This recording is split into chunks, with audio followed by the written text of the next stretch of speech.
Hello, everyone, and welcome to the first episode of Conquering Life with the Waterboy, brought to you by the Waterboy Vlog on YouTube. In today's episode, I'm going to teach you how to improve your self-confidence. So, let's get started.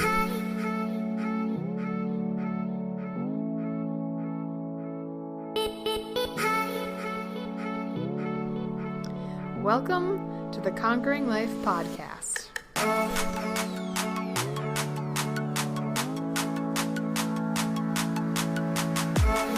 With your host, the Waterboy.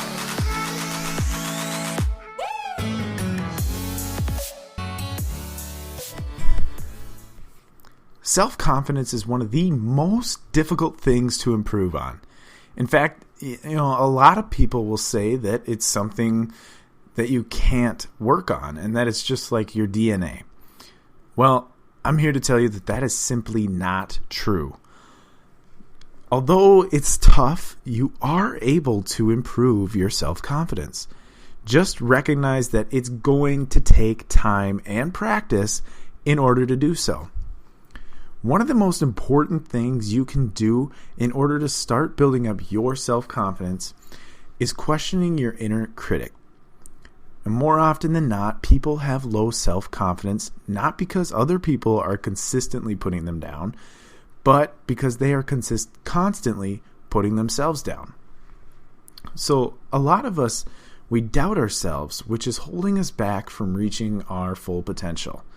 If you're able to identify when you're either putting yourself down or you're questioning your ability to do something, then you're way ahead of the game.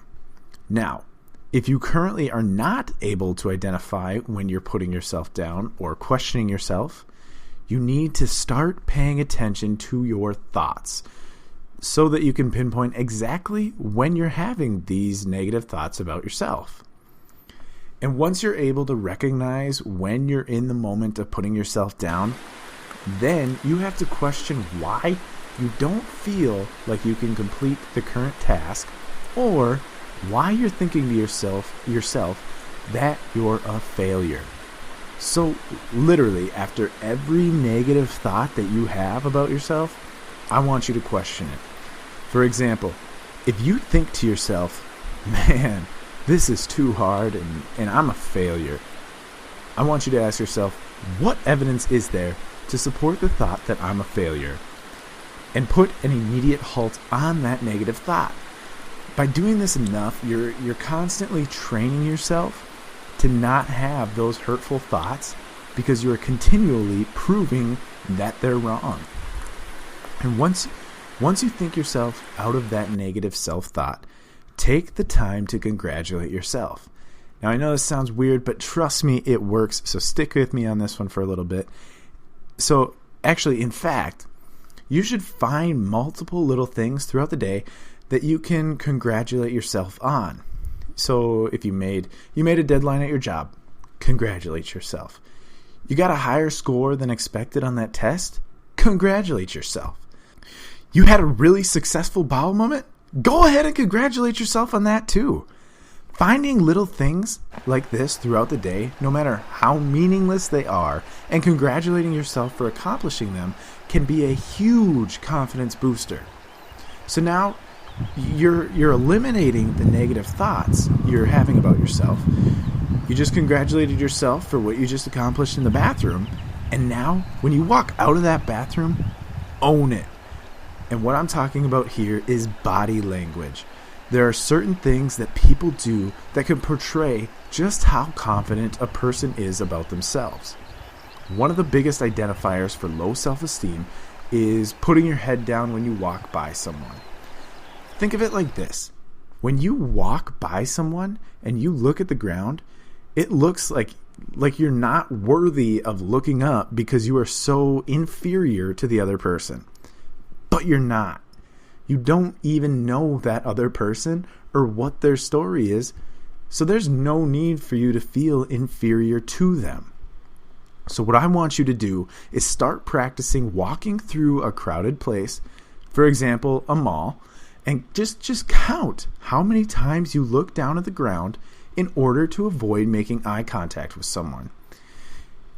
If you're continually working on keeping your head up while walking and keeping track of your practice, I guarantee you that the more you practice and think about this, the more your counting of the number of times you look at the ground will go down and your confidence will go up.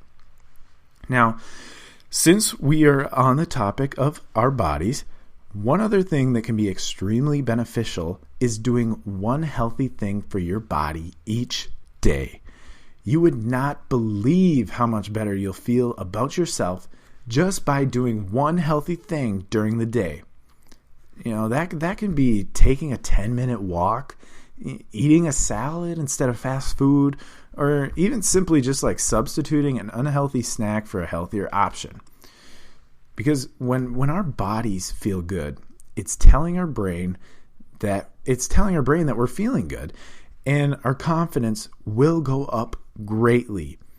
Of all the tips that I'm giving you today, this one is one of the easiest and can be extremely beneficial.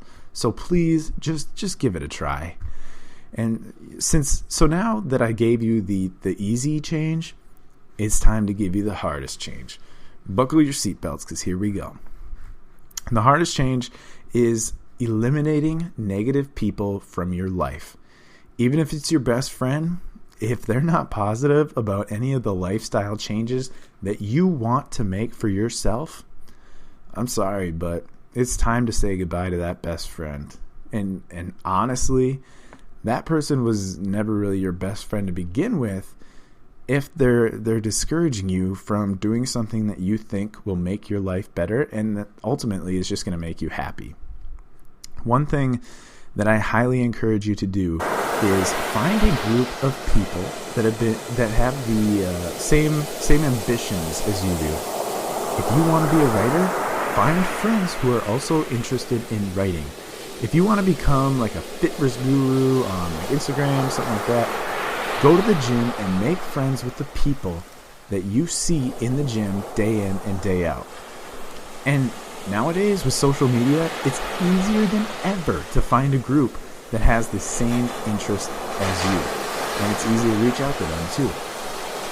So let me give you a real life example of this. So about 2 years ago, I decided that I wanted to start a vlog and become a YouTuber. Now, when I decided to do this was something that no one in my group of friends they've never even thought of. So it was strange to them.